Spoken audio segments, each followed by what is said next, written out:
नमस्कार, मैं अनामिका अजय मिश्रा। देश को दहलाने की साजिश का एक बार फिर पर्दाफाश हुआ है। जी हां, आईबी और पंजाब पुलिस ने करनाल पुलिस की मदद से 4 खालिस्तानी आतंकियों को गिरफ्तार किया, जिनके पास से भारी मात्रा में विस्फोटक बरामद किए गए। पकड़े गए आतंकियों के तार पाकिस्तान से जुड़े बताए जा रहे हैं। बार बार खालिस्तानी आतंकियों का पकड़ा जाना किस ओर इशारा करता है, इसी पर चर्चा करेंगे। रिपोर्ट देखिए।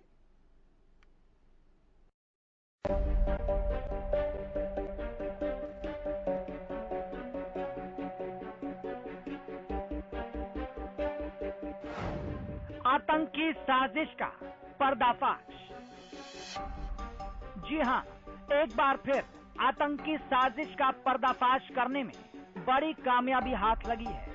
आईबी और पंजाब पुलिस ने करनाल पुलिस की मदद से भारी मात्रा में विस्फोटक और हथियारों को बरामद किया है। इतना ही नहीं, 4 खालिस्तानी आतंकियों को भी पकड़ने में सफलता हासिल की है। अर्ली इन द मॉर्निंग हमें एक क्रेडिबल इंफॉर्मेशन मिली थी कि एक इनोवा गाड़ी में कुछ युवक जा रहे हैं जिनके पास में एक्सप्लोजिव्स या हथियार हो सकते हैं। इसी इंफॉर्मेशन पे हमने जिले के कंट्रोल रूम को अलर्ट किया और 3 हमारी डायल 112 गाड़ियां और एक लोकल थाने की गाड़ी हमने मौके पे भेजी थी। जैसे ही वो इनोवा गाड़ी वहां पहुंची, हमने उस गाड़ी को वहां पर रोका, चारों युवकों को काबू किया। युवकों ने पूछताछ पे अपना नाम गुरप्रीत, अमनदीप, परमिंदर और भूपेंद्र बताया। ये चारों ही पंजाब के रहने वाले हैं। 3 जो युवक हैं वो फिरोजपुर जिले से और एक लुधियाना जिले से है। करनाल में आतंकवाद के खिलाफ बड़े ऑपरेशन को अंजाम देते हुए एक बार फिर से ये खुलासा हुआ कि पाकिस्तान किस तरह से भारत को दहलाने की आतंकी साजिश रच रहा है। ये चारों पाकिस्तान में छिपे खालिस्तानी आतंकी हरविंदर सिंह और फरिंडा से जुड़े थे, जिसने ड्रोन के जरिए पाकिस्तान से फिरोजपुर में यह हथियार भेजे थे। तलाशी के दौरान एक देसी पिस्टल, 31 जिंदा कारतूस और 3 लोहे के कंटेनर जिनका एक का वजन लगभग 2.5 किलो के आसपास है, वो मिले थे। उसके बाद में अभी बीडीडीएस टीम ने जो एक्सरे जो एक्सप्लोजिव्स का किया है, उसमें एक्सप्लोजिव्स की पुष्टि हुई है। तो जो युवकों से भी हमने पूछताछ करी है, उसके अनुसार जो हरविंदर सिंह रिंदा जो कि पाकिस्तान बेस्ड है, उसने ड्रोन के जरिए फिरोजपुर जिले में इनकी सप्लाई करी थी। कौन है हरविंदर सिंह उर्फ रिंदा? हरविंदर सिंह उर्फ रिंदा पंजाब के तरन तारण का रहने वाला है। 11 साल की उम्र में वो परिवार के साथ महाराष्ट्र के नांदेड़ में शिफ्ट हो गया था। फिर बाद में 18 साल की उम्र में पहले उसने पारिवारिक विवाद में अपने किसी रिश्तेदार की हत्या कर दी थी। फिर नांदेड़ में वसूली का काम करने लगा और इस दौरान उसने 2 लोगों को मार दिया था। तो वहीं पुलिस का कहना है कि पकड़े गए चारों संदिग्ध आतंकी बड़ी आतंकी वारदात को अंजाम देने की फिराक में थे। बताया ये भी जा रहा है कि दिल्ली के रास्ते ये संदिग्ध आतंकी महाराष्ट्र के नांदेड़ जा रहे थे, जहां से इन सभी हथियार और विस्फोटकों को तेलंगाना भेजने की प्लानिंग थी। तो वहीं इसे लेकर हरियाणा के गृह मंत्री अनिल विज ने क्या कुछ कहा, ये भी आपको सुनवाते हैं। इनोवा गाड़ी में पंजाब की तरफ से 4 आतंकवादी एक गाड़ी में जा रहे थे। इनपुट मिलने पर हरियाणा पुलिस ने उनको गिरफ्तार किया है। उनके पास से काफी बारूद मिला है। पाकिस्तान का कनेक्शन आ रहा है सर इसके अंदर? देखिए, अभी हम सब इन्वेस्टिगेशन कर रहे हैं, इससे ज़्यादा हम नहीं बता सकते। देखिए, उनका क्योंकि हरियाणा प्रदेश से कोई लेना देना नहीं है, पंजाब की इन्फॉर्मेशन हमें मिली थी और उस पंजाब की इन्फॉर्मेशन के आधार पर बस्ताड़ा टोल पर हमने गाड़ी पकड़ी है, जिसमें कुछ असला भी मिला है। वो लोग भी पकड़े हैं, लेकिन उनसे अब तफ्तीश चल रही है। क्योंकि अभी पकड़े गए हैं, उसकी इन्वेस्टिगेशन के बाद ही पता लगेगा उनका मकसद क्या था, कहाँ जा रहे थे। लेकिन अभी जानकारी ये है कि वो हरियाणा की कोई ऐसी घटना नहीं थी, वो कहीं हरियाणा को पार कर रहे थे। फिलहाल करनाल में जांच के दौरान इनोवा गाड़ी में पकड़े गए चारों आतंकियों के खिलाफ यूएपीए के तहत केस दर्ज कर लिया गया है। इसके साथ ही चारों खालिस्तानी आतंकियों के खिलाफ आर्म्स एक्ट के तहत भी मामला दर्ज किया गया है। करनाल से लक्ष्य वर्मा और घरोंडा से विवेक राणा की रिपोर्ट।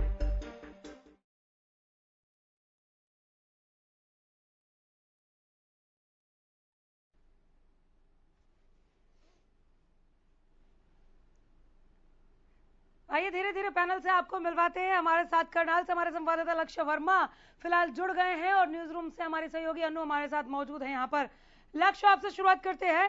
बड़ी साजिश का भंडाफोड़ हुआ लक्ष्य। अनामिका, बात की जाए करनाल जिले की, करनाल जिले के अंदर जिस तरीके से घरोंडा विधानसभा क्षेत्र है उसी में लगते जो मधुबन थाना है वहां पर पुलिस को एक आज बड़ी कामयाबी जरूर हासिल हुई है। जिस तरीके से चार जो लोग हैं, जो चार युवक हैं, उन्हें करनाल पुलिस ने जो गिरफ्तार किए हैं और जिस तरीके से उनकी गाड़ी के अंदर जो एक गाड़ी जो दिल्ली नंबर गाड़ी बताई जा रही है वहां से उनकी गाड़ी के अंदर काफी भारी मात्रा के अंदर असला बारूद और कहीं ना कहीं जो वेपन्स हैं वो कहीं ना कहीं बरामद होते हैं और कहीं ना कहीं ये साजिश कहीं ना कहीं बड़ी साजिश को अंजाम देने के लिए फिराक में थे। कहीं ना कहीं जिस तरीके से पंजाब से वो रवाना करते हैं और कहीं ना कहीं पूरा पंजाब वो क्रॉस करते हैं, पंजाब के बाद पंजाब बॉर्डर क्रॉस कर लेते हैं, कहीं ना कहीं वो जिस तरीके से करनाल पहुंचे तो कहीं ना कहीं करनाल पुलिस ने उनको दर्द पहुंचा। कहीं ना कहीं ये जो दिल्ली के रास्ते से नांदेड़ जाने की इनकी जो साजिश थी वो कहीं ना कहीं वो करनाल पुलिस ने नाकाम साबित करी है। कहीं ना कहीं करनाल पुलिस को इस समय सराहनीय कदम जरूर है। और अगर बात की जाए जिस तरीके से इनकी जो चार आतंकवादी हैं इनको करनाल की सीआईए शाखा के अंदर ले जाया गया, वहां पर उनका मेडिकल किया गया, वहीं पर उनका मेडिकल के दौरान वहां पर उनको पेश किया गया। जो इस वक्त की जो अपडेट आ रही है सूत्रों के माध्यम से वो इनको जो करनाल पुलिस ने 10 दिन का रिमांड जो है कोर्ट द्वारा मांगा गया था और जो 10 दिन का कोर्ट जो रिमांड है करनाल पुलिस को इन चार जो आरोपी हैं उनके लिए जो 10 दिन का रिमांड कहीं ना कहीं करनाल पुलिस को मिला है। जी अनामिका, क्या कुछ बरामदगी हुई है? एक बार अगर आप डिटेल में बताएं कि चार गिरफ्तारियों के साथ पुलिस के हाथ और क्या लगा? बिल्कुल, पुलिस को कहीं ना कहीं इस विषय में एक गाड़ी जो है गाड़ी बरामद हुई है जो दिल्ली नंबर गाड़ी है, उसके साथ साथ इसके अंदर असला बारूद था वो कहीं ना कहीं काफी भारी मात्रा के अंदर बरामद हुआ। कहीं ना कहीं अब जो एक बार फिर से जब क्योंकि ये विषय कहीं ना कहीं काफी क्योंकि चर्चित विषय बन चुका है, क्योंकि नेशनल ये विषय बन चुका है और कहीं ना कहीं अब इसमें जो जांच एजेंसियां हैं वो कहीं ना कहीं अब शामिल होती हुई नजर आए। जिस तरीके से चाहे गृह मंत्री अनिल विज हो, चाहे मुख्यमंत्री मनोहर लाल खट्टर का भी इस पर विषय पर बयान जरूर आया है। कहीं ना कहीं अब देखना ये होगा कि जो एजेंसियां हैं वो कहां तक पहुंचे, क्योंकि कहीं ना कहीं हो सकता है जो चार जो आतंकवादीपकड़े हैं, जो अभी तक करनाल पुलिस ने 4 आतंकवादी पकड़े हैं, रिमांड के दौरान इनमें क्या कुछ और नाम सामने आ सकते हैं वो भी देखने वाली बात रहेगी। जी ठीक है, आपने बताया नांदेड़ तक का इनका प्लान था। नांदेड़ में किस घटना को अंजाम देने जा रहे थे? काफी टाइम हो गया है इनके गिरफ्तारी को। 10 दिन के रिमांड की बात भी अगर पुलिस ने सोची है तो कुछ सोचा ही होगा। अभी तक पूछताछ में इन्होंने बताया नांदेड़ में क्या प्लानिंग थी? बिल्कुल, जिस तरीके से अगर बात की जाए क्योंकि जब सुबह हमारी क्योंकि करनाल जो एसपी हैं गंगाराम पुनिया, उन्होंने जब मीडिया के सामने आए थे, मीडिया के सामने हर वो बात रखी थी कि किस तरीके से इनको गिरफ्तारी की, किस तरीके से रेड की गई, किस गुप्त सूचना के आधार पर इनको पकड़ा गया। अब क्योंकि अब जांच का विषय है, क्योंकि कोर्ट में पेश किया गया। नांदेड़ की प्लानिंग के बारे में मतलब पुलिस अभी तक कुछ नहीं बता रही है। ठीक है, रुकिए, आप बने रहिए, मैं लौटूंगी। हमारे साथ अनु भी मौजूद हैं न्यूज रूम से। अनु, इस केस में, इस मामले में हरविंदर सिंह रिंडा का नाम सामने आ रहा है। कौन है ये हरविंदर सिंह रिंडा? अनामिका, आपको बता दूं क्योंकि सबसे पहले तो मैं यहाँ जिक्र करना चाहूंगी क्योंकि जिस तरीके आवाज उठाएं अनु की, स्टूडियो में आवाज नहीं मिल पा रही है मुझे, आवाज उठाइए। अनु, दोहराइए आप, कौन है हरविंदर सिंह रिंडा? जी अनामिका, मैं सबसे पहले जिक्र करूंगी क्योंकि जिस तरीके से इस बड़ी आतंकी साजिश का पर्दाफाश जो है वो आईबी ने किया हुआ है और आपको ये बता दूं मैं कि किस तरीके से यहाँ पर ये सारी की सारी प्लानिंग जो है वो पाकिस्तान से रची गई थी और इसको अंजाम जो था वो पंजाब में दिया गया था। जो खालिस्तानी आतंकी जो है किस तरीके से पंजाब में सक्रिय हैं और उसके बाद ये इतनी भारी मात्रा में बारूद और हथियार लेकर ये पंजाब के बॉर्डर को क्रॉस करते हैं, हरियाणा में एंट्री करते हैं। इससे पहले भी अगर मैं जिक्र करूं तो हरियाणा में किस तरीके से सोनीपत या सिरसा के अगर मैं जिक्र करूं तो किस तरीके से पहले भी वहां पर आतंकी घटनाएं जो हो चुकी हैं और इस तरीके से आतंकियों का पर्दाफाश वहां पर किया गया और जिसका आप जिक्र कर रहे हैं वो पाकिस्तान में वो रहता है जिसके थ्रू जो है ये हथियार लाए गए हैं। भारत में जिनके फिरोजपुर में एंट्री की गई है, ड्रोन के माध्यम से एंट्री की गई है और इनमें से एक शख्स जो है जो उसका दोस्त रह चुका है जेल में। पाक से जुड़े तार के पीछे क्या आधार है, क्या कुछ बताया पुलिस ने? अनामिका, एक बार क्वेश्चन रिपीट पाक से जुड़े तार के पीछे आपने कहा पाकिस्तान से तार जुड़े हैं, इसके पीछे क्या आधार बताया पुलिस ने? इसके पीछे अभी पूछताछ तो हो रही है अनामिका, लेकिन आपको बताऊं कि 3 लोग जो फिरोजपुर से और इनमें से एक लुधियाना का है और 3 लोग जो फिरोजपुर से हैं उनके रिंडा के साथ जो है वो पहले भी संबंध रह चुके हैं। वो जेल में इकट्ठे रह चुके हैं। एसपी महाराज सिंह भी जुड़ गए हैं। महाराज सिंह जी, एक बार फिर हरियाणा न्यूज पर मैं आपका स्वागत करती हूँ। खबर देखी आपने, 4 आतंकी पकड़े गए हैं, भारी मात्रा में असला मिला है, पाकिस्तान से इनके तार जुड़े हो सकते हैं। अभी तक के पूछताछ में ये चीजें निकलकर सामने आई है। नांदेड़ में कुछ प्लानिंग थी इनकी, ये हो क्या रहा है? ड्रोन से भी असले आने लगे अब। देखिए, ये हरियाणा पुलिस के लिए एक बधाई का मेरी तरफ से संदेश है, सबकी तरफ से बधाई के पात्र किया हरियाणा पुलिस, जिन्होंने आतंकवादियों को कोई गतिविधि करने से पहले ही काबू कर लिया। अब पाकिस्तान के साथ जैसे संबंध की बात कर रहे हैं कि इनके पाकिस्तान के साथ संबंध है, आप अभी भूले नहीं होंगे कोई भी। एक हमारी जो कॉन्वॉय थे उस पर 40-42 आदमी हमारे शहीद हुए थे, जो RDX पे हमला किया गया था, उड़ी में किया गया, पठानकोट में किया गया, उनके सबके संबंध पाकिस्तान से ही तो थे और उनके बारे में बहुत ज्यादा सफलता अभी हमें नहीं मिलती। हालांकि हमने सर्जिकल स्ट्राइक उसी सिलसिले में की थी पाकिस्तान में। ये जो पाकिस्तान का जो हमारे साथ है, वो जहाँ भी मौका लगता है वो हमारे साथ कुछ ना कुछ करता रहता। अब जम्मू कश्मीर में करता रहता। अभी ये यहाँ पे जैसे जिनको हम पंजाब के उग्रवादी मान रहे हैं, खालिस्तानी उग्रवादी मान रहे हैं, ये अभी जैसे पकड़े मान रहे हैं या वो है? देखिए, है तो मैं है नहीं, ये कोई पहला मामला नहीं है, इसके पीछे लंबी फहरिस्त है, कई मामले सामने आ गए। देखिए मैं क्या कह रहा हूँ हाँ। कि मैं उन्हें ये नहीं कह रहा कि वो नहीं है, मैं ये कह रहा हूँ कि जो उन्हें मान रहे हैं, बता रहे, पुलिस जो बता रही, पुलिस गलत क्यों बताएगी? पुलिस ने बताया, इसलिए मैं कह रहा हूँ हम इन्हें खालिस्तानी मान रहे हैं। और अभी तो प्रिलिमिनरी इंक्वायरी चल रही है, इनके कहाँ किन किन उग्रवादियों से ताल्लुक है, किस किस ग्रुप से ताल्लुक हैं, वो तो अभी आना बाकी है। क्योंकि जो फौरी तौर पर इन्वेस्टिगेशन हुई है उसे हम ये मानना कि यही फाइनल है और सिर्फ इनका इतना ही हो गया, ऐसा नहीं हो सकता। एक ही मामला नहीं है ना, 10 दिन की रिमांड अगर पुलिस ले रही है, कुछ सोच के ले रही है। असले लेकर आए हैं तो कोई यहाँ पर जलसा तो करते नहीं, वो नांदेड़ में कोई जलसा तो करते नहीं। आप मेरा सवाल सुनिए पहले, आप पहले सवाल सुनिए। बार बार खालिस्तानी, हाँ बोलिए कंप्लीट कीजिए, बिल्कुल सुनाइए। मेरे जवाब को पहले सुनाए महाराज, सुनाए। मैं ये कह रहा हूँ कि इसका मतलब ये नहीं है कि मैं उन्हें खालिस्तानी नहीं मान रहा। मैं ये कह रहा हूँ कि पुलिस ने अभी नहीं, ये बात तो बोल चुके हैं, ये तो बोल आप दोहरा नहीं, तो मैं बोल रहा हूँ, ये तो आप मुझे घुमाने की कोशिश क्यों कर रहे हो? मैं आपको क्यों घुमाऊंगी सर? घुमाइए नहीं, किसी पॉलिटिकल पार्टी से क्या? अभी इन्वेस्टिगेशन में हाँ। पाकिस्तान के किस किस ग्रुप से, अभी तो खालिस्तानी की बात हो रही है। अभी जैसे मोहब्बत और जो पाकिस्तानी ग्रुप हैं, जो मोहम्मदन ग्रुप हैं, उनके साथ भी तो ताल्लुक हो सकते हैं ना इनके। मैं इस बात की बात कर रहा हूँ। हाँ, नहीं बिल्कुल सही बोल रहे हैं, ठीक है। जांच का विषय रिमांड लिया जा रहा है। हाँ। इनिशियल इंक्वायरी में इनको खालिस्तानी सिर्फ अभी ये बताया जा रहा है कि खालिस्तानी ये हैं। अभी जो रिमांड लिया गया है, जो उसमें इन्वेस्टिगेशन शामिल होंगे, ये किस किस ग्रुप से इनके ताल्लुक हैं।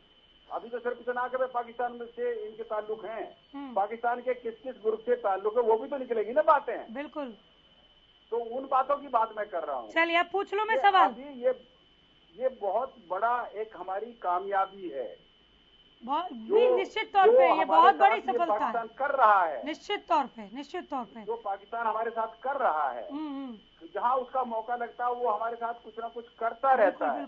हमें चैन से नहीं बैठने देता है। सवाल सुनिए आप मेरा। किसी का हाथ लगता है उसी को वो अपने बार खालिस्तानी आतंकियों का पकड़ा जाना सिंह साहब किस ओर इशारा करता है? आपका विवेक क्या कहता है? मैं एक बात बताता हूँ कि विदेशी ताकतें किसी ना किसी ग्रुप को पकड़कर वो हमें कमजोर करने की, हमें डायवर्सन की वो करते रहते हैं। पाकिस्तान बिल्कुल हमारे इमीडिएट साथ है। पाकिस्तान वाले जो है वो हमारे इस बॉर्डर पर पाकिस्तान करता है, जो नॉर्थ ईस्ट का बॉर्डर है उसमें हमारे चाइना वाले करते हैं। वहाँ पे जो इंसर्जेंसी चल रही है वो चाइना करती है। तो विदेशी ताकतें हमारे खिलाफ लगी रहती हैं और ये कामयाबी, हरियाणा पुलिस की कामयाबी बहुत बड़ी कामयाबी है। जो पाकिस्तान की मैं बात जो कर रहा था कि पुंछ में जो हमारे उन पर जो अटैक हुए थे, हमारे 40-45 जो जवान शहीद हुए थे जो एक कॉन्वॉय में जा रहे थे, जो ये हुआ था सब पाकिस्तान के साथ ही तो लिंक थे उनके, और इनके भी पाकिस्तान के साथ लिंक हैं। तो सिर्फ इनको खालिस्तानी मानना कि ये सिर्फ खालिस्तानी है, ऐसा नहीं है। इनके और ग्रुपों से भी ताल्लुक मेरे हिसाब से होने चाहिए, जो पाकिस्तान में जो एक्टिव है, जो बाहर भेजते रहते हैं।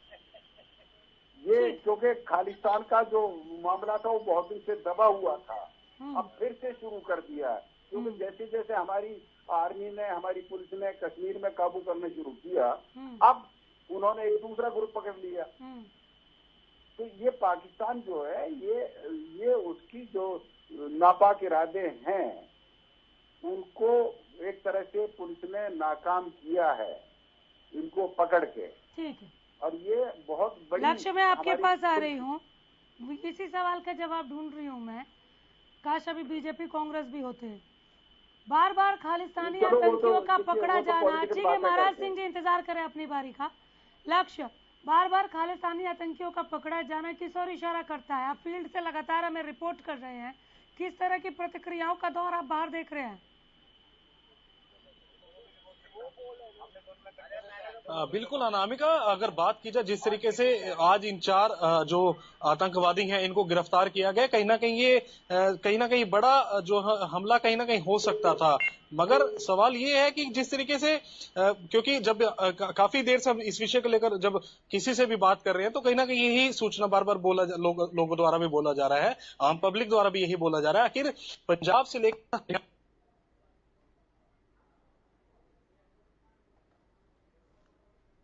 लक्ष्य, आप हैं क्या?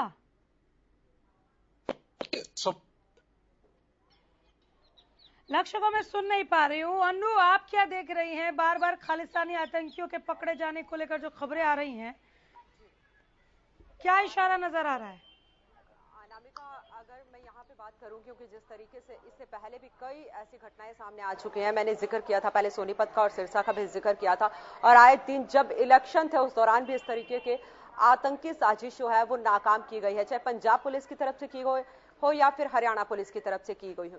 लेकिन किस तरीके से यहाँ पर ये जैसे अभी पुलिस द्वारा ये कहा गया है कि ये हथियार जो है, बारूद जो है वो तेलंगाना सप्लाई किए जाने थे, लेकिन मकसद क्या था? क्या इस बात को डाइवर्ट किया जा रहा है इन आतंकियों की तरफ से? क्या इसका टारगेट कहीं दिल्ली तो नहीं था? ये भी एक बड़ा सवाल है। क्या इस एंगल से भी जांच होनी चाहिए यहाँ पर? क्योंकि जो चारों आतंकी हैं उन्होंने ये कहा कि महाराष्ट्र के नांदेड़ से होते हुए ये हथियार तेलंगाना में सप्लाई किए जाने थे। और जो हरविंदर सिंह रिंदा है उसने इस पूरे प्लान को रचा था, किस तरीके से उसने पाकिस्तान के बॉर्डर से इस प्लान को रचा था और कैसे फिरोजपुर के खेतों में जो गुरप्रीत के दोस्त है उसके खेत है, वहां पे उसके ननिहाल के खेत हैं, वहां से इस प्लान को रचा गया था और किस तरीके से वहां से लेकर करनाल तक यह बारूद जो है वो इनोवा गाड़ी में पहुंचते हैं। ऐसे में सवालिया निशान के अंदर जो है वो पुलिस भी खड़ी होती है, क्योंकि कितनी जगह पे नाके लगाए गए हैं, कितनी जगह पे टोल टैक्स है, तो क्या किस अधिकारी की शय के दौरान ये हथियार यहाँ पर पहुंचे, ये भी एक बड़ा सवाल है यहाँ पर। और करनाल में आकर या क्योंकि दिल्ली एनसीआर का बॉर्डर लगता है, उसके आगे दिल्ली है, राजधानी है देश की, और ऐसे में क्या दिल्ली तक ही ये साजिश कामयाब तो नहीं होनी थी? ये भी एक बड़ा सवाल है। क्या मकसद इनका दिल्ली तक ही तो नहीं था? लेकिन जिस तरीके से डाइवर्ट किया जा रहा है तेलंगाना की तरफ, तो यहाँ पर ये सवाल जरूर है कि किसकी शय पर जो है वो एक काम कर रहे थे। बिल्कुल, बीजेपी से प्रोफेसर विदु रावल हमारे साथ जुड़ गए हैं। प्रोफेसर साहब, बहुत स्वागत है आपका। रावल साहब, आवाज मिल रही है आपको? हाँ, मुझे आवाज मिल रही है। आपको मिल 4 आतंकियों, बिल्कुल मिल रही है सर। 4 आतंकियों की गिरफ्तारी की खबर से अपडेट हैं आप? जी बिल्कुल, बड़ी सफलता सर, बड़ी सफलता।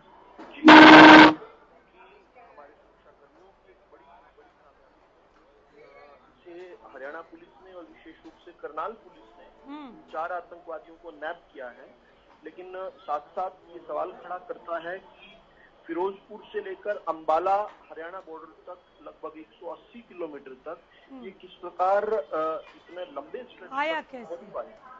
हाँ, ये बहुत बड़े सवाल खड़े करता है। बड़ा सवाल क्या है सर? साफ साफ आंसर मैं बताती हूँ ना, सुरक्षा में सेंध हुई है, सेंधमारी हुई है, सेंधमारी सर, सुरक्षा में सेंधमारी हुई है, बहुत बहुत आसानी से लेकर आ गए वो। देखिए, ये जांच का विषय है। तो जांच का क्या, भारत के अंदर पाया गया है ना। आप 180 किलोमीटर जिसका जिक्र आप कर रहे हैं, ये 180 किलोमीटर का सफर कर चुका था। ये हरियाणा पुलिस के लिए यहाँ की हम सफलता और कामयाबी के तौर पर जरूर देख सकते हैं। आपने जो सवाल उठाया मैंने उसी को आगे बढ़ाया। हाँ, देखिए, तो अभी परत दर परत बात सामने आएंगी। जो 10 दिन की हमें पुलिस रिमांड मिली है, ये 10 दिन बहुत होते हैं। बहुत चीजें इसके अंदर, क्या कोई अधिकारी शामिल है या कहीं पर किस लेवल पर सेंधमारी हुई है, किन्होंने फैसिलिटेट किया है। देखिए, स्लीपर सेल्स तो हमने सुने थे, और ये पूरा मामला इतनी बड़ी खेप का पकड़ा जाना, जैसे राजधानी को दहलाने का मामला था। तो इस पर जरूर जो है सुरक्षा एजेंसियां जांच कर रही हैं। साथ साथ ये 10 दिन की रिमांड में इन चारों आतंकवादियों से इनसे भी जो अलग अलग स्थानों पर इनको लेकर जाया जाएगा, और साथ साथ ये भी परत खुलेगी। अभी एक जिम्मेदार प्रवक्ता होने के नाते इतना जरूर चिंता में हूँ कि इतने लंबे स्ट्रेच तक बिना रोक टोक के इतना बड़े मात्रा में बारूद का और दिल्ली को दहलाने के में जो सामग्री जो उपयोग हो सकती है उसका पहुंच जाना जरूर चिंता का विषय है। इस पर जरूर पॉन्डरअपॉन करना चाहिए। और पिछले कुछ जो घटनाक्रम थोड़ा मैं आपको रोक रही हूँ सर, ये दिल्ली वाला एंगल कहाँ से आ गया? क्योंकि अभी तक जो शुरुआती जांच है, जो खबर हमें, जो रिपोर्ट हम तक पहुंची है, वो ये है कि तेलंगाना जाना था। ये तमाम जो तामझाम के साथ ये आए थे, ये असला, ये तेलंगाना जाना था। तो दिल्ली का जो जिक्र है, ये कहाँ से आया? देखिए, देश की राजधानी दिल्ली है। अभी अपुष्ट खबरें हैं कि कहाँ जाना है, लेकिन जब भी देश के अंदर कोई छोटा या बड़ा घटनाक्रम होता है, कोई आतंकवादी घटना होती है, तो दहलता तो देश का दिल है। और दिल्ली क्योंकि राजधानी है, और देश, हम जानते हैं कि पिछले 7-8 साल पहले किस प्रकार से हर रोज किसी न किसी शहर में, छोटे और बड़े शहर में, खासतौर पर त्योहारों के मौके पर, भीड़ भाड़ वाले समय पर किस प्रकार से बम विस्फोट हुआ करते थे, उस पर रोक लगी है पिछले 7-8 साल में। अब इस प्रकार का इतनी बड़ी खेल का पकड़े जाना, लेकिन मैं बधाई देना चाहता हूँ हरियाणा पुलिस को खासतौर पे, जिसने एक और समझौता ब्लास्ट होने से रोक लिया। एक समझौता ब्लास्ट जिस प्रकार का हुआ था, हमारे हरियाणा के ऊपर कलंक लगा था उसका, लेकिन अब केंद्रीय एजेंसियों के साथ जरूर इनका नॉलेज शेयर हुई होगी, इंटेलिजेंस शेयर हुई होगी। लेकिन फिर सवाल ये भी खड़ा होता है कि अगर केंद्रीय एजेंसीज ने इंटेलिजेंस शेयर की होगी तो होम डिपार्टमेंट हरियाणा और होम डिपार्टमेंट पंजाब के साथ भी की होगी। तो 180 किलोमीटर का इतना लंबा स्ट्रेच खड़ा हो जाना, खासतौर पे तब जब हम पंजाब में कुछ दिनों से खालिस्तान जिंदाबाद के नारे निरंतर देख रहे हैं, तो इन चीजों को कहीं अगर लिंक किया जाए, फिर निरंतरता खालिस्तानी आतंकियों के पकड़े जाने को लेकर भी देख रहे हैं। हाँ, एजेंसियां जरूर जो है सतर्क हैं। इंटेलिजेंस एजेंसीज जो है पूरी तरीके से इन चीजों को देख रही हैं और बहुत सतर्क हैं, इसलिए ही आतंकवादियों को पकड़ा जा रहा है। अब जो ये 4 गिरफ्तारियां हुई हैं, ठीक है, अच्छी कामयाबी है, बड़ी कामयाबी है, लेकिन इस तरह की नौबत भी ना, इसके लिए सुरक्षा घेरे को कितना मजबूत किया आप लोगों ने? देखिए, मैं 2 तरीके से मानता हूँ, प्रिवेंशन और क्योर, दोनों चीजें हैं। इनको हर तरीके से एड्रेस करना पड़ेगा। अभी अगर कुछ लोग इस प्रकार की गलत भावना में, जो यूरोप में और कनाडा में बैठे लोग हैं, जो पाकिस्तान की आईएसआई द्वारा संचालित हैं, अगर वो इस बहकावे में आते हैं और उनको कहीं ना कहीं यहाँ पर कोई वैचारिक रूप से कोई संरक्षण देता है, तो उस पर भी हमें विचार करना पड़ेगा। ये देश जो है आतंकवाद से पीड़ित रहा है, और पंजाब खासतौर पे एक बॉर्डरिंग स्टेट होने के नाते, जिस प्रकार जम्मू कश्मीर में हमने देखा है चीजें बहुत बिगड़ती रही हैं, और पाकिस्तान की तो 1971 के युद्ध के बाद से एक स्टेटेड पॉलिसी रही है कि ब्लीड इंडिया थ्रू 1000 वाउंड्स, 1000 घाव कर दो, और 1000 घाव में से भारत का कुल रिश्ता जो है जाए, वो सीधे युद्ध हमसे नहीं जीत पा रहे हैं, तो अलग अलग माध्यमों से हम पर अलग अलग तरीकों से हमला कर रहे हैं। स्लीपर सेल्स का आपने जिक्र किया, थोड़ी देर पहले हमारे साथ महाराज सिंह भी जुड़े हुए थे, जो विदेशी ताकतों से खतरे का जिक्र कर रहे थे सर।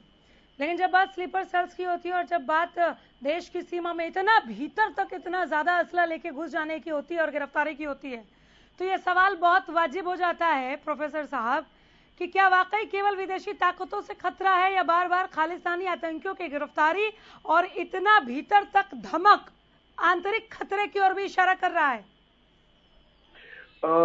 देखिए, जब स्लीपर सेल्स की बात करते हैं तो हमें ये भी बात करनी पड़ेगी कि पिछले कुछ समय से, मैं कहूंगा कि 2, 3, 4 साल से किस प्रकार से राइज हुआ है वापस से, बल्कि मैं कहूंगा दोबारा से ये जो है सतह से ऊपर आया है ये मामला। पंजाब के अंदर बाय एंड लार्ज जो है ये खालिस्तान का कोई बहुत ज्यादा समर्थन कभी रहा नहीं था। जरूर आतंकवाद का जब चरम था पंजाब में तब तो जरूर था, लेकिन अभी पिछले 2-3 साल से किस प्रकार से राजनीतिक पार्टियों ने भी हवा दी है और किस प्रकार से खुले तौर पर अलग अलग आंदोलनों में खालिस्तान के नारे और खालिस्तान के बैनर्स को हमने देखा है। किस प्रकार पॉलिटिकल पार्टीज की रैली के अंदर खालिस्तान के नारे लगे, तो ये जरूर चिंता का विषय है। देश सबसे पहले होना चाहिए। वक्त आ गया है और ज्यादा अटेंटिव होने का। एब्सोल्युटली, बिल्कुल बिल्कुल ठीक है। मैं एक बहुत छोटा सा सवाल लक्ष्य आपसे ले रही हूँ। सुरक्षा के घेरे को आप कितना चाक चौबंद आप देख रहे हैं? क्या सुरक्षा व्यवस्था बढ़ाई जा रही है? बहुत जल्दी से जवाब दीजिएगा। अनामिका, जिस तरीके से बात की जाए, आज जिस तरीके से ये घेराबंदी की गई और जिस तरीके से ये रेड गुप्त सूत्रों के द्वारा जो रेड करी गई, कहीं ना कहीं अब पुलिस एक्टिव जरूर होगी आने वाले समय में, क्योंकि अभी तक आज कहीं ना कहीं पुलिस इस विषय को लेकर। और दूसरी सुर्खियों के लिए भी लौटूंगी। प्रोफेसर साहब, आपका भी बहुत धन्यवाद, आप सबका शुक्रिया अदा करती हूँ। तो बड़ी आतंकी साजिश को नाकाम किया है आईबी की इस रिपोर्ट के बाद तुरंत एक्शन लिया गया। 4 गिरफ्तारियां हुई है, 10 दिन का रिमांड पता लगाने की कोशिश की जा रही है कि आखिर करने क्या आए थे।